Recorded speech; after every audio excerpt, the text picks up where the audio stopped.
Hey guys, how are you? It's Steve here from SLB Fitness. So I just done a video talking a bit about chest flexibility and upper back strength. And what I now want to do is talk to you a little bit about shoulder health. Now, this is a very complicated subject and I'm not going to cover everything, but I do want to mention a couple of things just off the back of the previous video I done.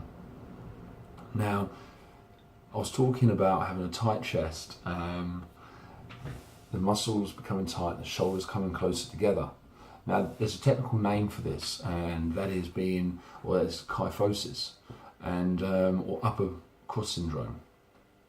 And again, it's very common, a very common muscle imbalance, and you tend to find that a lot of people, when they develop training programs incorrectly, this happens. And as I also talked about in the previous video, you find that people who have certain lifestyles or jobs also develop this.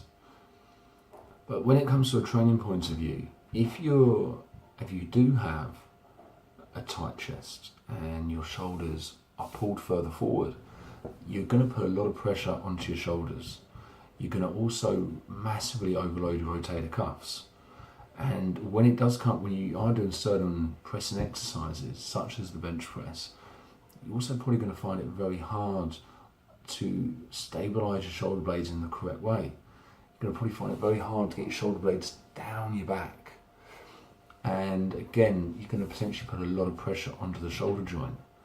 So this is actually going to be a short video because I just want to say to you that if you're somebody that is suffering with shoulder issues, when you are doing chest exercises, or even if you're not necessarily you may be getting shoulder pain just generally, even when you're not in the gym, again, getting more flexibility in your chest, getting, which I didn't talk about in the last video, but your lower trap muscles strong, your rhomboid strong,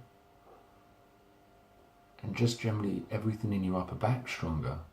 It's going to massively help with your shoulder health, and it will help you set your shoulders and your shoulder blades in the appropriate position, and this is going to help offset the shoulder joint.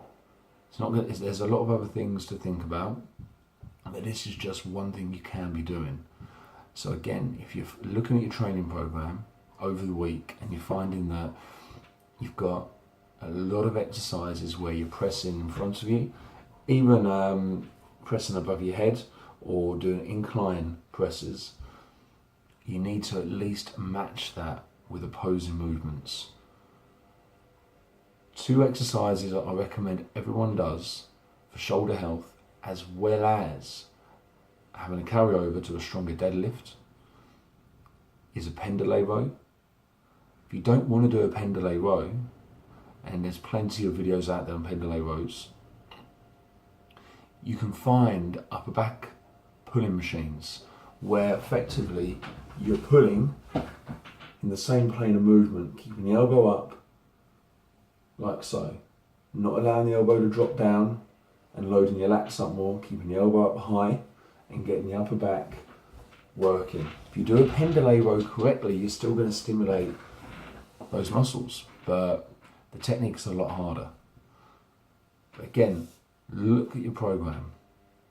And to be perfectly honest with you, even if you haven't got shoulder issues, there's nothing wrong with doing more rowing exercises. I believe Charles Poliquin says if you're doing, for every 1 pressing exercise, you should be doing 2 to 3 pulling exercises. Now, I may have that slightly wrong, but the point being is you can't do enough rowing, especially with a lot of our lifestyles these days, okay? Whether it be driving, sitting in front of a computer. And the reason I'm telling you this is there's nothing worse than spending 3 months, 6 months, a year, whatever the case might be, trying to achieve a goal, trying to get stronger, and then all of a sudden you have to start to regress again because you've got a shoulder injury or getting shoulder pain. That is so frustrating, and I've been there myself. I still do get some niggles, so, and I do apply that rule I'm talking about. But that's because when I was younger, I was silly, I didn't train correctly. I had poor training advice. So I'm urging you guys to look at your programming and make sure that you're doing enough rowing exercises, especially upper back strengthening exercises to help reduce the risk of shoulder injury. Okay? Please do this. I'll see you soon, guys. Bye bye.